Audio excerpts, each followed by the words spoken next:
गुरुदेव, दुर्गा सप्तशती में लिखा है कि जो माँ दुर्गा जी को अपना सर्वस्व अर्पण कर दे उसको तो शरणागति मिलती है।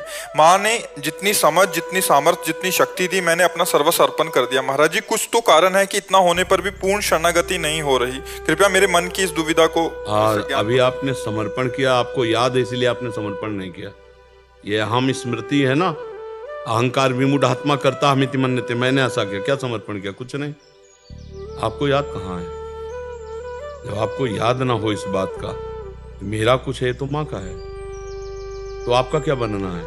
फिर आप भी तो माँ के हैं, तो आप भी माँ स्वरूप ही हो जाएंगे। देवी प्रपन्नार्थ हरे प्रसीद प्रसीद मातर जगतोखिलस्य प्रसीद विश्वेश्वरी पाहि विश्वम तुमीश्वरी देवी चरा चरस्य। तो तुम भी तो वही हो, मात्र शक्ति तुम में भी तो विराजमान है। वो शक्ति नहीं आई, वो चैतन्यता नहीं आई, तो समर्पण नहीं हुआ ना। हम आज सत्संग में कह रहे थे, अगर ध्यान से सुना हो, कि बिजली का बोर्ड सही है, प्लग भी लगा हुआ है, स्विच भी सही है, बल्ब भी सही है, और ऑन करने से जला क्यों नहीं? बोले कनेक्शन सही नहीं है। बस चावल भर कनेक्शन हटा, इसलिए ऑन ऑफ करते रहो, कोई फर्क नहीं पड़ेगा। और थोड़ा और कनेक्शन सही हो जाए, एक बार में जल जाएगा? नहीं जल जाएगा। हमारा कनेक्शन सही नहीं है, हमारा चिंतन सही नहीं है, हमारा समर्पण सही नहीं है। अभी अहम बकाया रह गया है। तन वांग मनोभीर अमलई सोहम तवै वाश्रिता। शरीर मन वाणी और अमलई निर्विकार भाव से मैं स्वयं प्रभु के चरणों में शरण, तो शरणागति पक्की। फिर निर्भय निसंकोच आनंद में आप बेपरवाह मस्त हो जाएंगे। वही, चाहे माँ कहो चाहे पिता कहो, वही हैं, वही है पिता। तुम्हें वो माता च पिता तुम्हें, तुम्हें वो बंधुश्च सखा तुम्हें, तुम्हें विद्या द्रवणं तुम्हें। वही हरि माँ बने हैं, वही माँ हरि बनी है, कोई अंतर नहीं। वही कृष्ण काली है, वही काली ही कृष्ण है, कोई और एक ही तत्व है, दूसरा तो है नहीं। तो जब हम उसकी शरण में हो जाएंगे तो हमारे अंदर ये सब लक्षण जागृत हो जाएंगे। अभी हमारा समर्पण, हमारा चिंतन कहीं न कहीं विपरीत है। उसको आपको ढूंढना पड़ेगा, उसको आपको ढूंढना पड़ेगा। गुरुदेव की कृपा के बिना ये नहीं है प्रभु जी। हाँ, तो आप नाम जप करो, उसी नाम में आपको दिखाई देने लगेगा आपसे क्या त्रुटि हो रही। हाँ, आप नाम जप करो, जो आपको प्रिय लग रहा हो, जो आप जप रहे हो, और एकाकार जपो। जैसे मान लो माँ, हम कह रहे हैं मान लो माँ, तो हमारे सामने माँ लिखा है, और माँ माँ, उसी के बीच में आ जाएगी जो गलती आपकी है, जो आपकी त्रुटि है, वो साधक के सामने आ जाती कि बार बार जलन होगा और ये होगा, ये गलती है, कैसे छूटे ये, बस जान लेना वो गलती आ जाएगी। पूरा का पूरा अंतःकरण की छानबीन भजन के समय होती है। जब हम एकाग्रता पूर्वक भजन करते तो हमारी सबसे ज्यादा जितनी गंदगी होती जो, वही सामने आती, वही हमारे सामने आने लगे। एकदम ऐसा ही होता, क्योंकि अपने लोग चल रहे हैं, अपने लोग कोई प्रवचन थोड़ी कर रहे हैं, उसी मार्ग में चल रहे हैं, तो उसको देखा है। उसी कमियों को हम क्रमशः दूर करते हैं, धीरे धीरे एक एक बात पकड़ी, आज ये छोड़ा, फिर ये छोड़ा, फिर ये छोड़ा, और धीरे धीरे निरपेक्ष होते चले जा रहे हैं। नया संस्कार न बनने पावे, पुराने संस्कार निकल रहे हैं, और भजन हमारा एक तार चलेगा, तब ये पकड़ आएगी। ऐसे मनोरंजन वाला भजन नहीं काम करता है, इसमें काम करता है एक तार भजन। तन्मयता पूर्वक देख भी रहे हैं, वही सुन रहे हैं, वही हम अंदर से जप रहे हैं। फिर उस समय सारी कमियां आ जाएंगी। आप में जो जो कमी है वो उस समय दिखाई देने लगेगी। ये कमी है, ये कमी है, ये कमी है। बस उन कमियों को अपने दिमाग में नोट करो और धीरे धीरे हटाओ, तो आप शरण में माँ के होते चले जाओगे। माँ कुपुत्रो जायते कुचिदपि कुमाता न भवति। उन्होंने तो प्यार ही किया है। हमारी तरफ से जो कमी है उसको हम माँ के ज्ञान बल से, बुद्धि बल से दूर करते हैं, और माँ के करुणा में चरणों का आश्रय लेकर के माँ स्वरूप हो जाते हैं। माँ में इतना चिंतन करे कि अपना स्वरूप माँमय हो जाए, तभी माना जाएगा कि आप माँ के पूर्ण शरणागत हो गए। नहीं, हाँ, ये ढांचा केवल है, अंदर मंदिर में माँ ही बैठी है।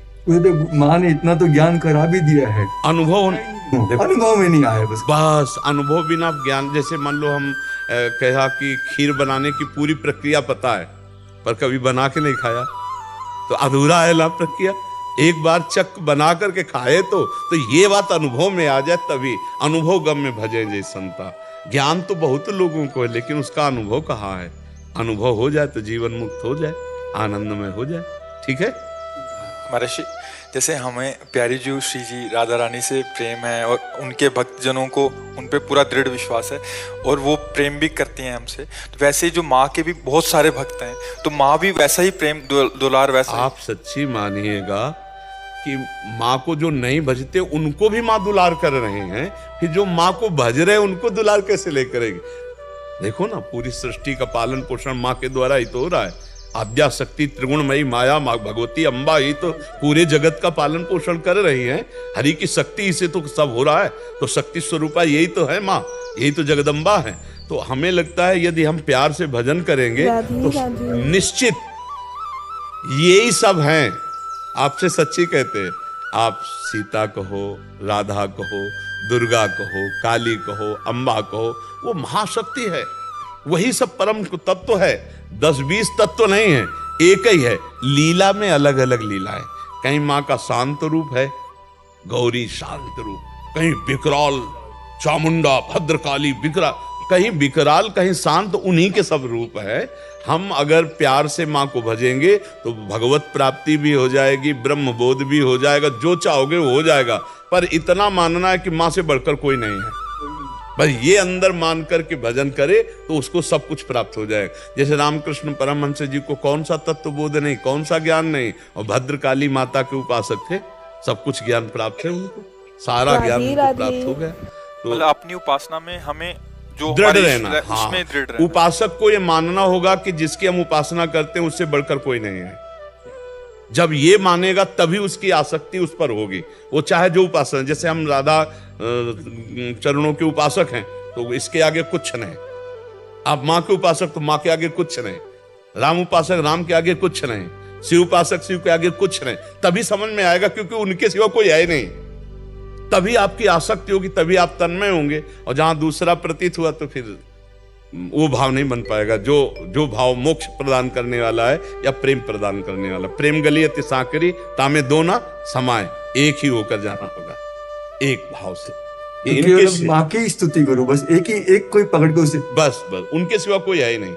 तुम ईश्वरी देवी चराचर से, तुम ईश्वरी देवी चरा, तुम ही ईश्वर हो, तुम ही चराचर जगत हो, दूसरा कोई नहीं। देवी जी के लिए तुम ईश्वरी देवी चराचर से।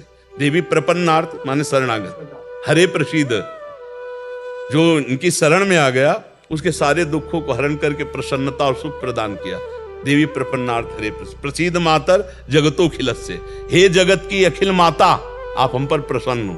हाँ, सब पर दया करो, सत्य भाव से चलो, उनका नाम जप करो, दूसरों को सुख पहुंचाओ, माँ प्रसन्न हो जाएगी। माँ ने ये ज्ञान कराया, एक को ब्रह्म द्वितीय नास्ति, सब में मैं ही हूँ। जब ये ज्ञान उसने कराया तो ये दर्शन भी वही देगी। इसके लिए हमको निरंतर उसका चिंतन करना है, ऐसा नहीं कि आलसी बनकर बैठ जाना है। अनन्यस चिंतयन्तो मां, दिन रात ये प्रार्थना कि माँ एक बार अपने चरण में बिठा ले, एक बार अपनी ज्योति से आप ज्ञान करा दो कि आप क्या चाहती हो, जो साधना आप चाहो मैं वैसा ही करूं। जिस दिन विकलता आ जाएगी उस दिन कहना नहीं पड़ेगा ये भी बात जान लो, माँ ज्ञानी नहीं, या देवी सर्वभूतेषु बुद्धि रूपेण तुम्हारे अंदर, तुम्हारी बुद्धि में ही वो बैठी हुई है। बुद्धि में प्रकाश नहीं हो रहा जी, लेकिन इस जवान को रगड़ो, माँ माँ, दुर्गा दुर्गा दुर्गा, राधा राधा राधा राधा, रगड़ो। तभी अब कह रही जबान को रगड़ो, अभी मलिनता नष्ट हो जाएगी, तेज प्रकट हो जाएगा। बिना भजन के कहने मात्र से बात नहीं बोलेगी, भजन करना पड़ेगा। बारी मथे घृत होए बरु सिकता ते बरु तेल, और बिनु हरि भजन न भवतरी या सिद्धांत। चाहे माँ कहो चाहे हरि को, बातें कही है। प्रिय भक्तों, हमने आज माँ दुर्गा की शरणागति, समर्पण और भजन की महिमा पर चर्चा की। यह समझना बहुत जरूरी है कि शरणागति सिर्फ शब्दों से नहीं होती, बल्कि यह मन, वाणी और कर्म से होनी चाहिए। जब तक हमारे अंदर मैं और मेरा का भाव रहेगा, तब तक पूर्ण समर्पण नहीं हो सकता।